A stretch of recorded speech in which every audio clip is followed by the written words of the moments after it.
Bueno, por supuesto, agradecer primero a los que nos han acogido, a la Fundación Caja Canarias, a Vicente por toda la pasión que ha puesto y lo que ha continuado poniéndola en este proyecto. Y, por supuesto, las palabras de María José, que evidentemente te deja un poco azarado, pero que, bueno, que me gusta lo que me llamen raro. Efectivamente, creo que es uno de esos objetivos que lo considero como un honor. Y bueno, mi intención era simplemente, primero, como verdaderamente nunca he hablado en público de la actuación que hice en este proyecto, pues primero contextualizarlo, explicarlo un poco brevemente con unas cuantas imágenes lo que es la pieza que me representa en este proyecto, y con un gran orgullo, porque efectivamente está arropada por grandes nombres, que esa es una de las cosas más importantes de este proyecto, el que haya eliminado pues ese intrusismo que con gran facilidad se ha dado en otro tipo de intenciones de acoger en una ciudad a una representación escultórica, donde efectivamente al final se ha quedado en nada, porque no ha jerarquizado esos nombres que debían de ser representativos de una colectividad. Sin embargo, pues, creo que ha sido uno de los criterios que, al fin y al cabo, tu trabajo puede ser, o por lo menos estar avalado con una entrega a la reflexión en solitario, como tú has dicho, pero que creo que todos los nombres que están representados en este proyecto, con más o menos éxito reflejado en los medios, etcétera, pero que creo que todos han acordado esa forma de trabajar, ¿no? O sea, con una reflexión continuada y larga, ¿no? Por eso estoy muy honrado de estarme encontrado por auténticos profesionales de esa reflexión, ¿no? Y yo decía que quería representar también pues los proyectos que no he llegado a realizar, los fracasados, que fundamentalmente son los mejores. O sea, de alguna manera, los que has llegado a realizar, pues en muchos casos te dejan insatisfecho, pero contar pues, 3 o 4 proyectos que quedaron también nada más que en eso, en proyectos. Apuntar también una faceta un poco que en mi trabajo, que hace ya tiempo que no reflexiono en ese territorio, que es el de acoger mi obra en el contexto de la obra de un edificio, de un arquitecto. Sobre todo lo hice en momentos en que estaba pues muy condicionado por una tesis doctoral que me llevó muchísimos años, dirigida por Juan Navarro Valdeveg. O sea, reflexionaba un poco de los usos de la escultura dentro de la arquitectura, o sea, con qué funciones se manifestaba y de alguna manera ocupaba pues unos significados que el arquitecto no podía alcanzar si no era llegando a esa obra de un escultor que fundamentalmente trabajaba con el tema de la figuración, puesto que al fin y al cabo el territorio y el lenguaje del arquitecto era suficiente con esas formas geométricas para encontrarse autosuficiente. Sin embargo, la figuración le permitiría, y con la ayuda del escultor, le permitiría alcanzar otro tipo de significados que no eran posibles si no buscaba esa colaboración. Para mí eso fue muy revelador y fue casi el motivo por el que empecé la tesis doctoral, al ver una capilla, concretamente la capilla Avia en el Trastevere, en Roma, donde unas ménsulas sostenían una linterna en el cielo de Roma, y estaban prácticamente ese concepto de que esa pieza escultórica, arquitectónica, estaba en vuelo, porque esas ménsulas tenían forma de ángeles, y así de sencillo pues vi que que efectivamente si el arquitecto hubiera representado esas ménsulas con su repertorio habitual de geometría, pues no habría alcanzado a lo mejor el mismo significado y decirlo de esa manera, ¿no? Por eso quería también apuntar en este debate esa otra forma de escultura pública, que es la participación en el contexto de un edificio.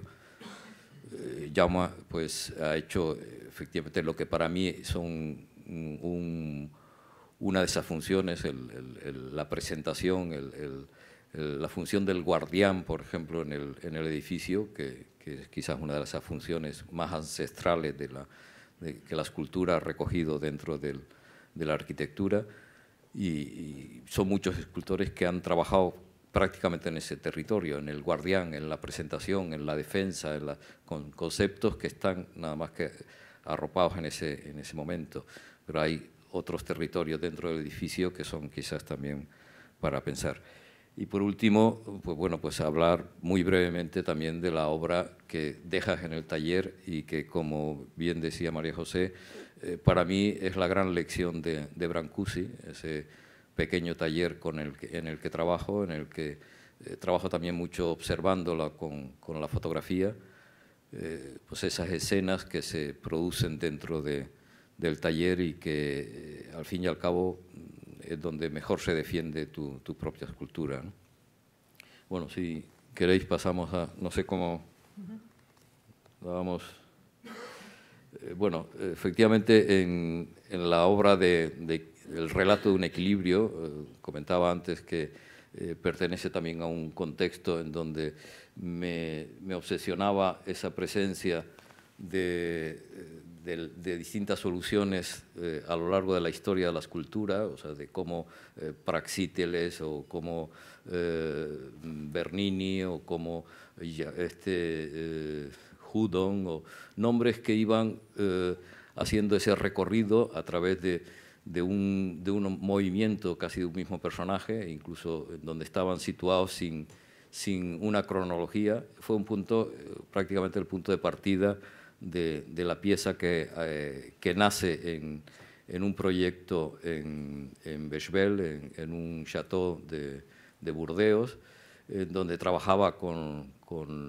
una idea que yo también la llevé al problema del equilibrio.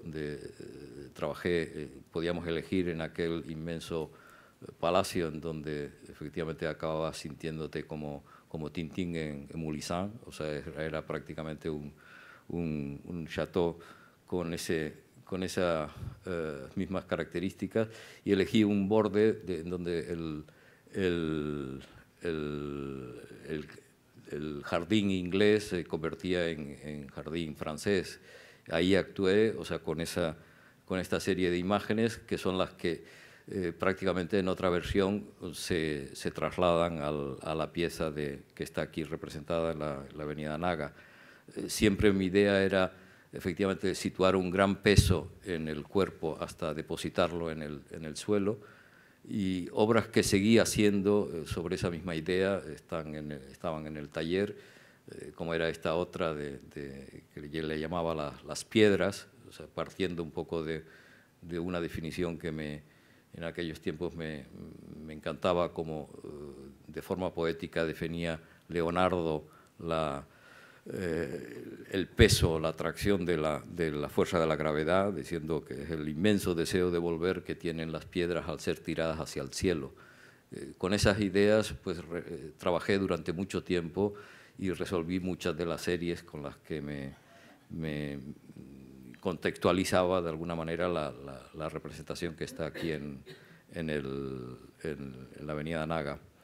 De los proyectos no realizados, o sea, pues partía a veces de mensajes que quería vocalizar con una serie de personajes, en donde a través de los gestos de la boca, concretamente esta serie de oradores, posibilitó después un proyecto que tampoco se llegó a llevar a cabo, en donde el lema se llamaba "La palabra es todo", y cada sílaba de esas iba vocalizada por una de las cabezas que representaba. Este fue otro proyecto, o sea, que también fracasado, me encontraba que era un problema que también empezaba a derivarse bueno, con una iconografía de un edificio en construcción. O sea, me empezaba a entusiasmar la obra de Leger y a la vez los conflictos de escalas en las que participaba Giacometti, por ejemplo, figuras en donde las fugas que se producían en el espacio se producían casi complicando el cambio de escalas, y eso fue uno de los proyectos con los que construí esta pieza. Esta otra fue también un proyecto que se me pidió para Nápoles, un proyecto que al final no surgió. Pretendía hacer partía de unos dibujos del Españoleto, de Rivera, en donde se cruzaban dos escalas, pues personajes como un gigante pues, visitado por un mundo de hombrecillos. Y bueno, la obra está contextualizada en mi taller, pero bueno, era un proyecto que lo hice con mucho cariño, pero tampoco se llegó a entender Este fue lo mismo, otro proyecto fracasado. Es un proyecto que pretendía reconstruir con las posiciones de unas gimnastas, la palabra alfabet está reconstruida ahí, o sea, de formas bastante sutiles en cuanto a la posición de esos personajes, pero pretendía reconstruir o presentar la entrada a una ciudad concretamente y reconstruirla con la forma de esos personajes. Al final la pieza quedó nada más que en 4 cabezas que reconstruían las sílabas de esa palabra. Y este fue otro de los proyectos quizás que más me interesaban. Aquí no está representado como proyecto, está representado casi como una imagen de mi taller, en donde la pieza que era también se presentaba como un homenaje a Churriguera, las 2 figuras centrales que están divididas, era lo que formaba una especie de columna torsa que se envolvía por una caída de cascada en helicoide y que encerraba la pieza. Iba a ser una pieza muy grande, de aproximadamente 15 metros. La pieza tampoco se entendió, tuvo incluso el proyecto con acusaciones de que era una agresión al paisaje, etcétera. Finalmente allí se construyó un Scalextric y eso no lo consideraron agresión al paisaje, pero bueno. O sea que de alguna manera, para mí este tipo de proyectos que han quedado en el taller, o sea, son más satisfactorios que a veces que los que ha llevado al espacio público, en donde, como decimos, en muy pocos casos hemos tenido la gran satisfacción como hemos tenido aquí en el caso de Santa Cruz, de ser acogido en un contexto, o sea, completamente diferente al que en otros proyectos ha aparecido, ¿no? La obra que efectivamente realizaba en el taller, a veces, bueno, estas son obras ya que abarcan un lapso de tiempo mucho mayor, eran obras que partían de fragmentos de figuras en las que a través de la fotografía hacía una serie de reconstrucciones fotográficas, se llamaba reconstrucciones cotidianas, en donde la obra iba acompañada con un vídeo en donde formaba todas las posibles combinaciones de esos torsos como nudo de una acción y como pretexto para reconstruir posibles esculturas de una historia, ¿no? Esta fue otra obra que también iba acompañada, en este caso la figura estaba aludida nada más que por el vestido, y estaba acompañada por 2 vídeos que reconstruían todo lo que había ido sucediendo en el taller, tanto en el suelo como las conclusiones que se presentaban en 2 vídeos en la sala. Y por último, las obras que han acompañado un poco más esta trayectoria, concentrándola casi nada más que en la acción, en la cabeza. Para mí la cabeza siempre me ha parecido que es el texto más breve para para hablar del tiempo, casi del tiempo histórico, pero del tiempo también personal. O sea, en muchos casos, todas estas formas de reflexionar y de contar estos distintos rostros que fundamentalmente nacen como personajes literarios, ¿no? O sea, no son nunca en ningún momento retratos, son rostros que surgen a veces con una especie de diálogo. Suelo trabajar, estos son bronces dorados, pero que suelo trabajar siempre con el material en lámina. O sea, yo siempre digo que trabajo un poco como un ventríloco y un cirujano, o sea, en donde se está expresando la anatomía por materializar la presión desde dentro de la mano que trabaja dentro de la figura y otras decisiones que el cirujano toma con instrumentos desde fuera, ¿no? O sea, al fin y al cabo, todos estos son personajes que se van definiendo casi en un diálogo muy casi en donde tú trabajas como espectador, ¿no? O sea, que trabajas con el conflicto de esas dos fuerzas que se plantean las dos manos, pero con un cierto tratamiento esquizoide, ¿no? Son personajes en los que, en este caso son bronces coloreados, en los que me interesa, como decimos, ese relato que hace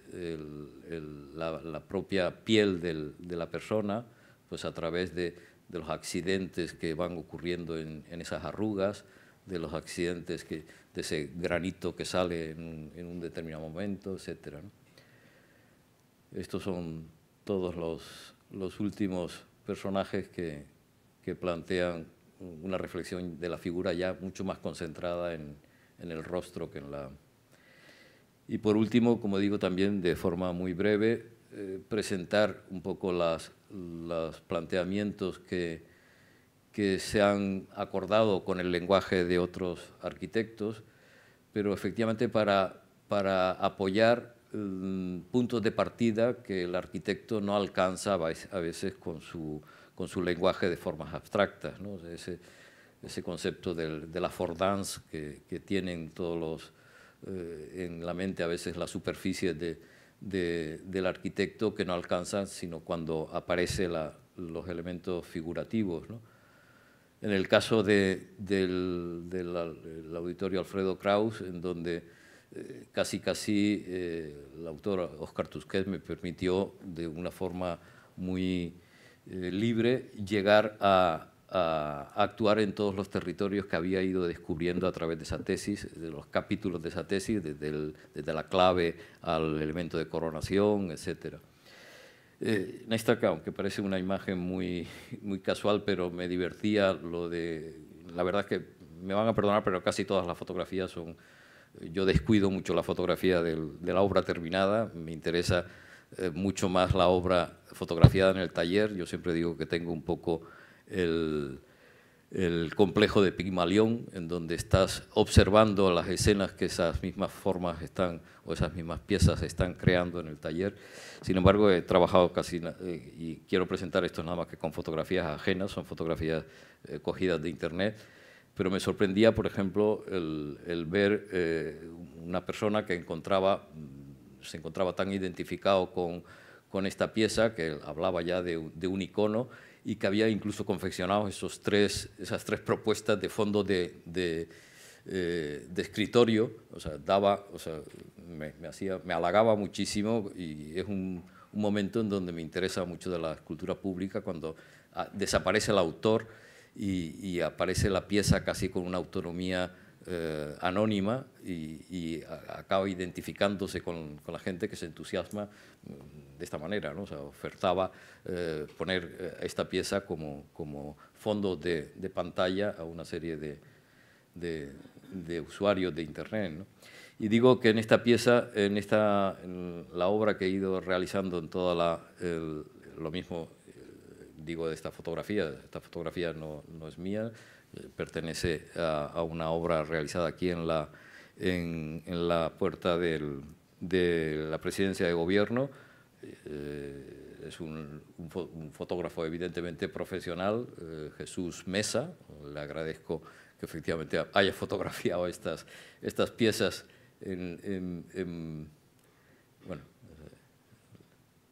bueno, o sea, son puntos para apoyar un poco una... Bueno, dejamos esta porque tampoco la quería comentar. Digo que quería sobre todo marcar esos 4 puntos del trabajo para abrir después un posible debate. Bueno, pues nada más y muchísimas gracias por la presentación.